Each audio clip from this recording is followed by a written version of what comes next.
The second is what I call leaders change to lead change. And we all know that a commitment by senior leaders is absolutely fundamental to ensuring that diversity, equity, and inclusion is sustained. But when leaders embrace this work with sort of authentic purpose and passion, they go from what I call performative actions to sustainable progress. And in order to do that, they really need to internalize the benefit of DEI to themselves and the organization. And often this requires a disruption of their worldview. And it takes this painful work of introspection.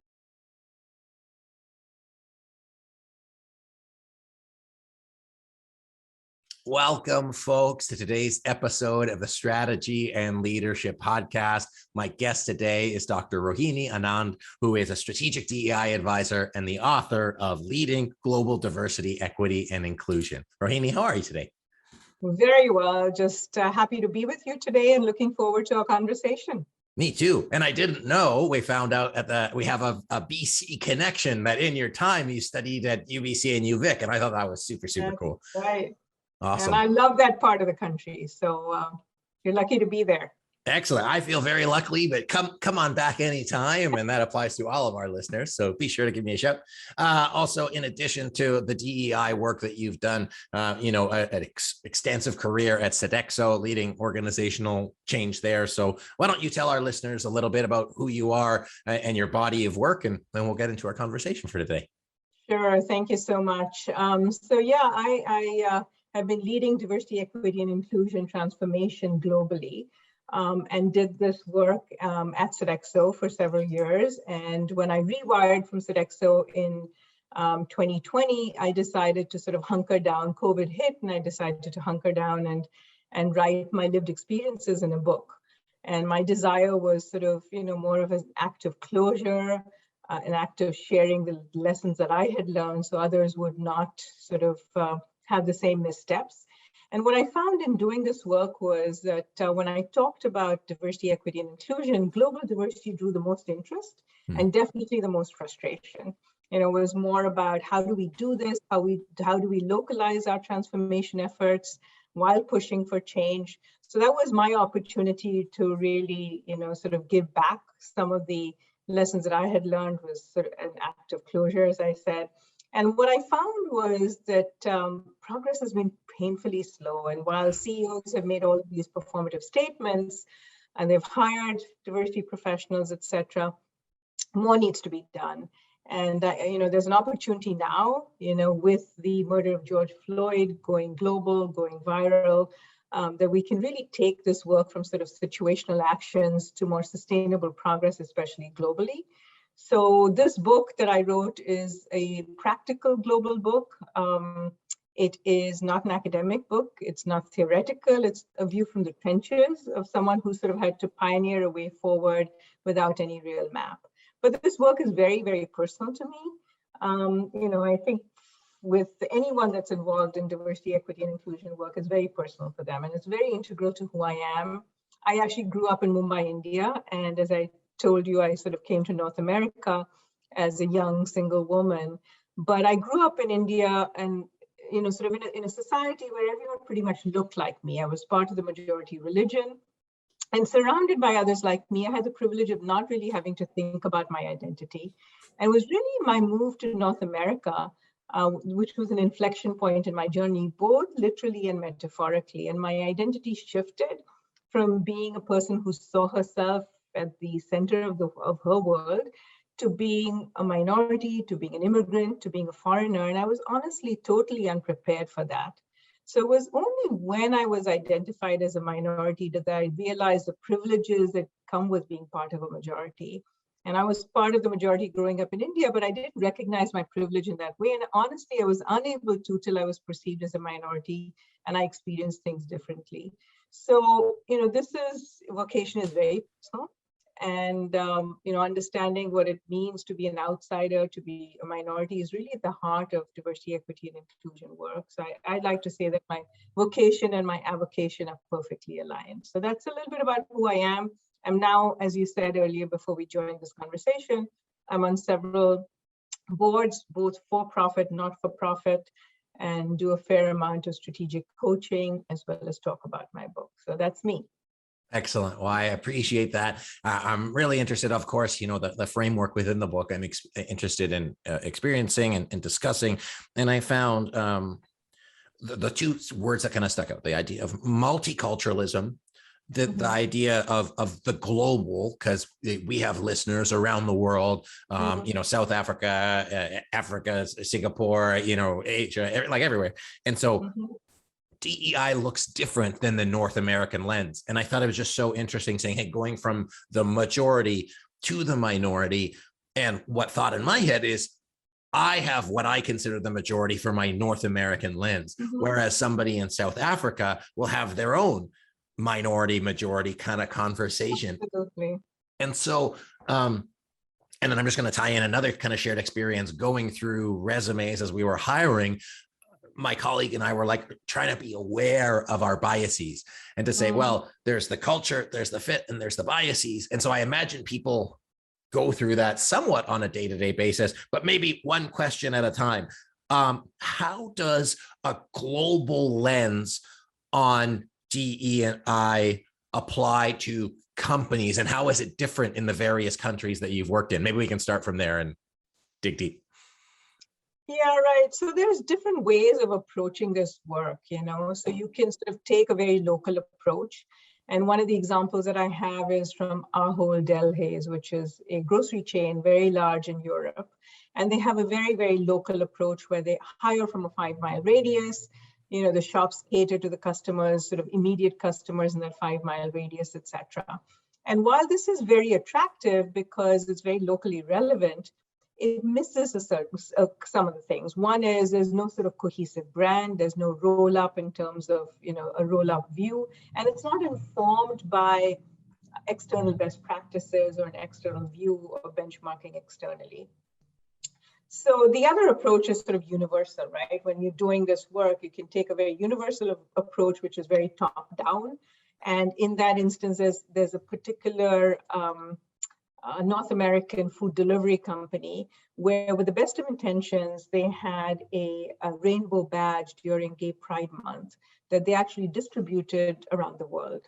Very good intentions. It was to signal that this is an inclusive organization, but their employees in Egypt balked because it was not safe to be out gay in Egypt. Now, so taking a top-down standard universal approach can be easy, swift, cheaper, but it doesn't necessarily take traction locally.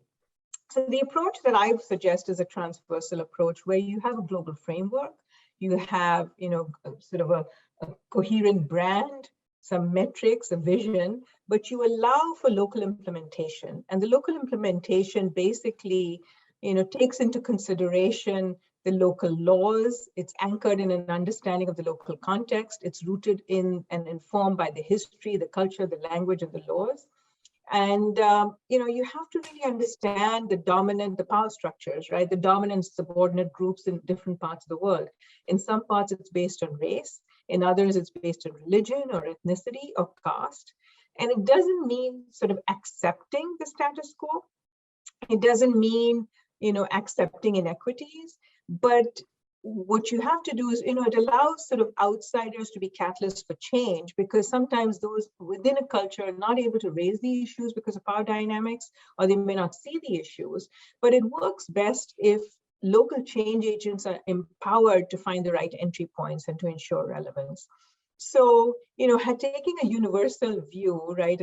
Global is what, sort of the cliche is very often, but a transversal approach where you have a global kind of view, but allow for local implementation in partnership with local change agents while pushing for change, I think is sort of the best approach, if you will. And that's actually the first principle in my book is make it local. Anthony, so the first principle is, I have these 5 principles that anchor the transformation work, and the first principle is make it local. Perfect. Well, I'll, not having read the book yet, I'm wondering if I could try to pick up on all 5. But I really like that transversal. There's pros and cons to the one size fits all versus the hyper local.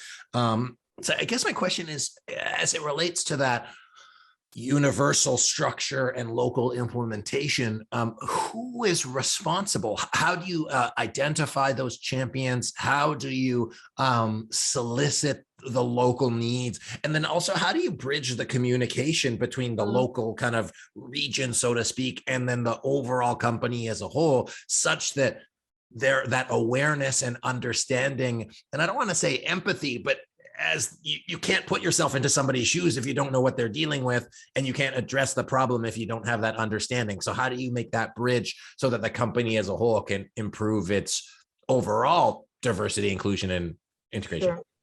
So let me share, I think the best way to share this is through two stories. Okay, you had two different questions, right? So the first one is, how do you identify those local sort of change agents, right? That was the first question, I believe, correct? Yeah, so on that, there's one story that I actually have in the book where I talk this, my book, Leading Global Diversity, Equity, and Inclusion, where I talk about Saudi Arabia. And one of the leaders in Saudi Arabia, he was actually French. He was, leading the business in Saudi Arabia. And when he got there, the position of women, obviously, as you know, they were under a fair amount. They had to have male chaperones to do a lot of things and didn't get the right to drive till much later, etc. When he reached there, he saw that the things were opening up and the government was allowing women to work in multinational corporations. So he hired a lot of women, but he had to have them in a separate room. They had to be spoken through an intercom.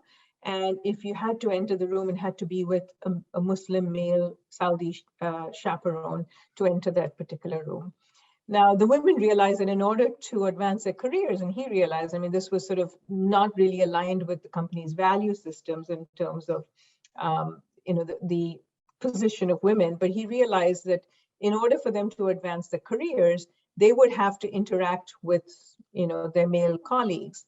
So he put this to the organization, and the more conservative men said, no, there's no way they can. It's not unless they have a chaperone and a Muslim chaperone with them. So he said, fine. And this is where this sort of identifying local champions and change agents, even sometimes the biggest resistors, comes in. He said, fine. If you can accompany them to every single meeting, that's fine, but they do need to meet with other colleagues, and they want to. The women themselves wanted to, advance their careers. So he said, you can either do that, or you find a solution. So what they did was they actually found a solution, which is a very simple solution, but they said that the women could meet with their male colleagues in an office if the door was open and if they were sitting at opposite ends of the table. So, it worked. They were able to do the business that they needed to do. They were able to have meetings in order to, expand their learning and their exposure. So when you talk about local change agents, it really depends on the power dynamics. And sometimes it is, I don't think I have sort of one set answer for that, but sometimes it's the resistors. I think the other very quick example that I have is, in Singapore, Barclays Bank, Google, and other companies sponsored. Now, Singapore is not a gay-friendly country. They sponsored the Pink Dot Festival. And in 2017, I believe, the Singaporean government clamped down and said that multinationals are not allowed to sponsor this Pink Dot Festival. But by that time, through their influence, they had over 100 local companies that had, joined this movement and were, off and running, sponsoring the Pink Dot Festival. So they had sort of sparked this change in a culture, in a context which was, not LGBTQ plus friendly. So they had identified those local change agents or local companies that were willing to take this charge and run with it. So by the time the Singaporean government said no, it had already taken traction and the local companies were sponsoring it. So those are two examples of, how you can sort of work with locals, understanding the power dynamics to really sort of spark some change and disrupt the status quo. And your second question was... Oh, I forgot my second question a long time ago. I'm just so captivated by those stories because it shows it highlights there needs to be a willingness. And when we kind of opened our conversation about, it has taken much longer than it should have, those that are on the kind of pro side of it, what I heard through both those stories is the traditions, like it or not, the systems, and really the power dynamics that exist within not even just companies or organizations, but within governments and kind of civilization, cities, regions, that even in North America, but in other countries too, create resistance to being able to move those changes forward. And so, I mean, systems change. What do we need to do to be able to move that forward, other than a majority of people who want to move it? So maybe this might be time for your STEP framework, but if you got No, I think this is a time for that framework. So I think really, it's a good segue. But, I think very often sort of diversity efforts are seen as linear activities, right, that are dispensable, a series of checklist of things. And there really, is nothing like that, particularly when you're doing global work, which is very complex. And because of the dynamic nature, there's really no quick checklist. There's no playbook. There's no best practices that are enough. There, in my mind, there are these 5 key elements, and I'll get to them in a minute, but each one of them is, I've expressed them as the principles. The first one is make it local, right? And these 5 principles they're simple statements, but they're very disruptive. And, they sort of don't provide plug and play templates based on what's worked in one part of the world. And that's actually been the foundational mistake, is to replicate what's worked in one part of the world in other parts of the world. So these principles can be applied with sensitivity to any culture, but it empowers sort of leaders to develop their own solutions organically, rather than to mimic, any one country's solution. So the first one, as I have already shared, is make it local. This, understanding the local context, but pushing for change. The second is what I call leaders change to lead change. And we all know that a commitment by senior leaders is absolutely fundamental to ensuring that diversity, equity, and inclusion is sustained. But when leaders embrace this work with sort of authentic purpose and passion, they go from what I call performative actions to sustainable progress. And in order to do that, they really need to internalize the benefit of DEI to themselves and the organization. And often this requires a disruption of their worldview. And it takes this painful work of introspection. So I have a lot of stories in there about, leaders who have changed their worldview. And very often it's not data, but it's really sort of stories and being in sort of situations where they are the minority. So, and I think that when leaders combine this sort of inclusive mindset and behaviors with concrete action, they become inclusive leaders, and they've got to be intentional about leading DEI as they would with any other business initiative. So it has to have metrics, it has to have accountability, etc., just like anything else. The third principle is, and it's good business too, and it's pretty clear that without a compelling change rationale, 70% of change efforts will fail. So diversity, equity, and inclusion cannot be siloed. It has to really be congruent with the organization's purpose and how business is done. And, there's got to be a clear change rationale. The fourth principle is go deep, wide, and inside out. And, organizations are comprised of these interconnected systems that work in concert with each other. And diversity, equity, and inclusion needs to be infused into the processes, the policies, and the structure. So you really have to take a systems approach. Embedding DEI wide through scaling governance frameworks, deep through seeding the organization with local allies and champions, and what I call inside out, which is integrating it in all the systems internally and into the external systems. And then the last is know what matters and count it, because metrics provide this sort of global framework. They spotlight problem areas and possible solutions. And honestly, they are, sort of instruments of change, but they've got to be aligned with the local context, and you've got to hold your teams accountable. So what I say is that ultimately change happens at the intersection of people and processes, and it's sort of ongoing. Transformation happens at the intersection of people and processes, and it's ongoing. So you've got to impact both the people and the processes through these 5 principles that I outlined. The local, the leadership, the systems, the accountability, and having a change rationale narrative. So those are the four.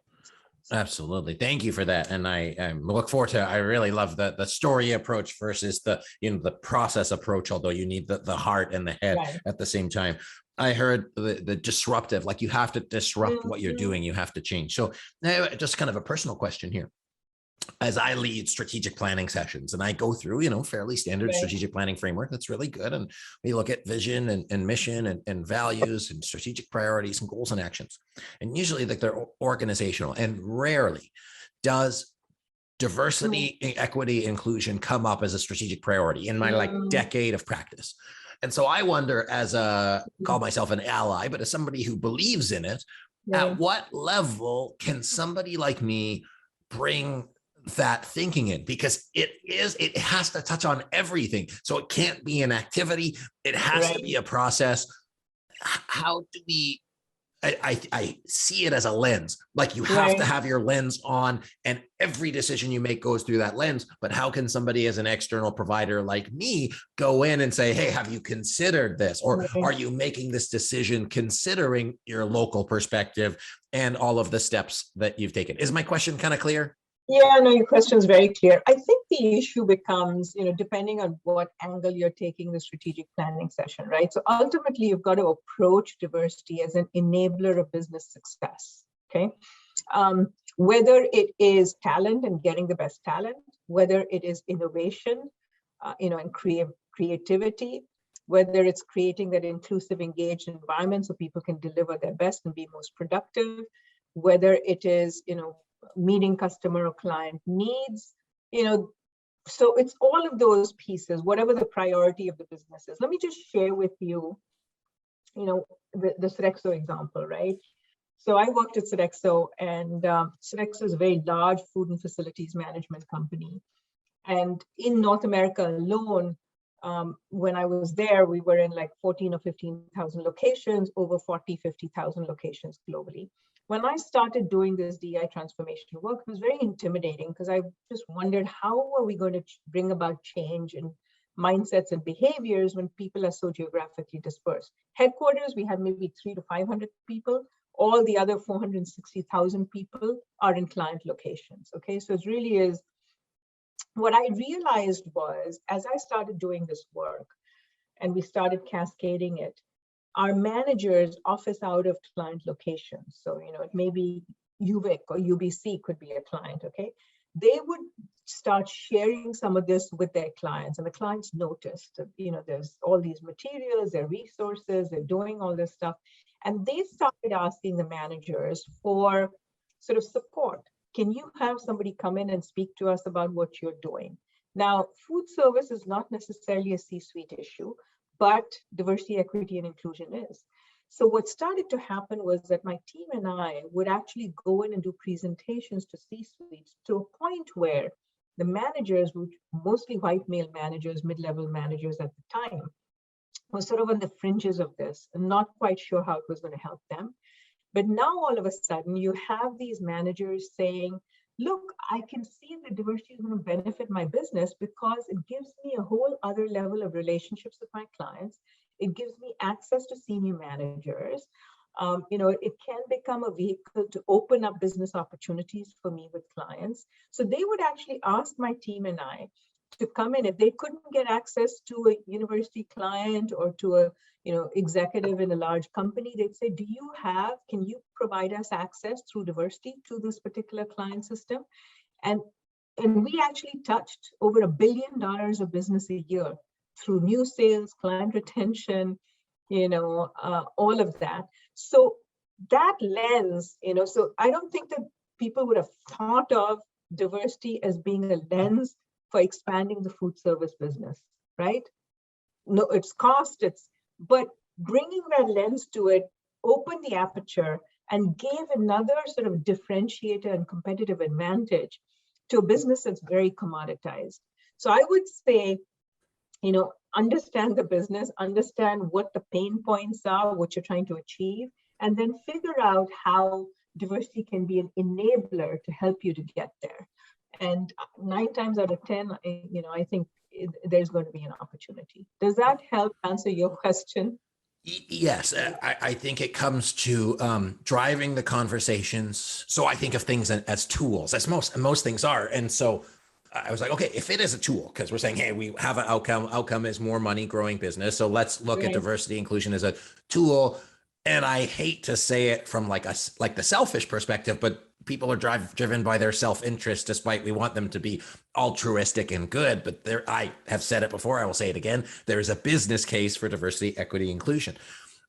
As you were talking, and I don't know if this exists yet, but are you familiar with the balanced scorecard? I'm sure you are. Yeah. Okay. Yeah. Why not add diversity inclusion to the balanced scorecard to have a fifth measure of how you're doing, so that it actually looks at organizational health, or in the value proposition canvas, say, hey, diversity inclusion from an organizational perspective, from a business model, I believe should include that, because then people will start seeing the connection point. Maybe the natural inclination, if you haven't been the minority at any point of your life, the connection point between the two is lacking. At least it is for me. And I've been trying to study this for the past 2 years. Yeah, no, you're right about that. And actually, we did that. We actually included it in the scorecard. We actually had it as a strategic imperative. So people were forced to think about it and report on it. And to be honest, really, it's not just about the business case, because it is about doing well while doing good, Absolutely. right? It's about being a purpose-driven organization. And by doing this, you're also advancing social justice. So it's both and. But, to your point, if I could just make a quick comment about, not having had that experience, I would say, of being a minority. I mean, I think there are ways of and I believe that leaders have this ecosystem of beliefs, and you really have to meet leaders where they are and then incrementally nudge them along. And I remember one particular CEO that I worked with, we were focused globally on gender, and he said to me, why are you talking about race? Because it doesn't translate globally. And, it's sort of diluting the focus on gender. And I realized, and he was right, race does not translate in the same way outside of the United States. There are other dimensions of difference that sometimes take priority, and race is entangled with other elements of identity like ethnicity and caste and religion, etc. So he was completely right. But I realized that I had to expand his view on race, particularly in North America, within the potent context of the history of this country, with enslavement, etc. So I invited him to an African-American employee resource group meeting in North America. He was one of the only Frenchmen in that room. He was one of the only white men in that room. And he listened to the lived experiences of the Black men. And he also experienced being a minority for those 2 days. And to his credit, he stayed for those entire 2 days. It was transformational for him. And he came away basically saying, and after the murder of George Floyd, he sent this very heartfelt message to the organization, which he may not have done had he not have attended that particular meeting. But it was transformational enough that, it became a factor in his conversations when he did succession planning discussions, etc. So I think there are, opportunities and ways of sort of giving leaders these experiences. The other one that I'll share really quickly is one particular, executive in Europe. He mentored a woman who managed a very high security facility. And after mentoring her for a year, he came to me and he said that if you had presented me with 2 candidates, a male and a female, and asked me to select the best qualified for a high security facility, I would have chosen the man, because it's dangerous. You need an assertive, aggressive style. It's not safe for a woman. But he said, after mentoring her, she has a low-key collaborative style, and she's extremely effective. I will never let my unconscious bias come into play in making these hiring decisions. So I think it's sort of, meeting people where they are, giving them experiences to shift their worldview so that they have experiences. Very often it is lived experiences that are shared. And I think leaders have to be sort of judicious in how they ask people to share those lived experiences, because it takes a toll. It's like coming out every single time.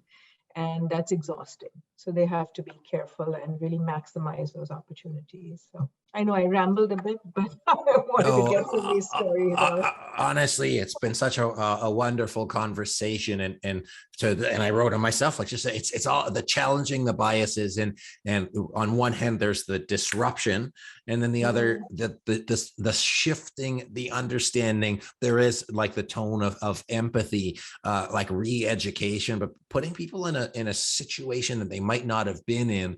For most people, it is scary, and it's not supposed to be scary, but you're supposed to, there's a benefit to it as a human being to just get it at a new level. And I think working with a global company, you could get put into different opportunities where you meet different people. It's why I personally value travel so much, because you are in a different context, and you're not, you're not right in that, your way is not the right way. And so, when you're in Rome, but that just the shift of that. And so I hope that our listeners are inspired to take actions with their teams to look at diversity, equity, and inclusion beyond just the words, like what it means in practice, and live it in whatever way, and to challenge their own biases or assumptions or lived experience. Maybe you're not right about things. That's hard to believe sometimes too. But Dr. Anand, I can't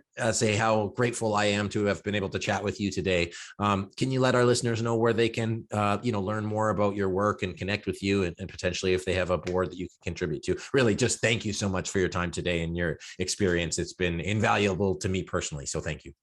Thank you. This has been a great conversation, and you can go on my website, www.rohinianand.com. And my book, Leading Global Diversity, Equity, and Inclusion, is available on Barnes & Noble, Amazon, and all the other book outlets. So hope you'll read it. Excellent. Thank you. And I will pick it up. And one of the things that I really appreciate about how you have shared today, especially in a can be challenging subject, is the world of stories. Like, teach you a framework. It's not going to teach you a framework. It's really understanding how a person lived it, and you can see yourself in that experience. So thank you for doing that to me today. And Dr. Anand, thank you for being on the show today. It's been really a pleasure. Thank you. Folks, thanks so much for joining. Thanks so much for listening. I'd love to hear your comments and feedback, what you took away from today. Be sure to send us a note. This has been the Strategy and Leadership Podcast. I want to thank you again, Dr. Anand, for joining us today. My name is Anthony Taylor, and I appreciate you for being here. So I'll see you next time. Bye, everyone.